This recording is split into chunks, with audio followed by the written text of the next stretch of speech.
Okay, we're going to go back and practice our underhand roll again, but today we've changed a bowling game. We're going to call this backwards bowling. Here's what we mean. We have a net with 3 pins in it. We have a pylon where we begin from, and Willie has a ball that he's going to practice rolling.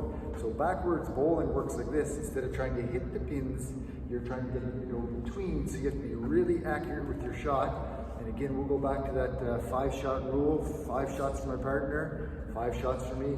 See who can do the best when it's their turn. So step the opposite foot. He's going to roll. He hit the pin by mistake. So again, he's going to get another turn. Again, let's see how he does with backwards bowling. And this and that. He runs, gets it again. And he's going to go for 5 turns. See how accurate he can be getting between the pins instead of knocking the pins down. So a little game to make you think. Have fun.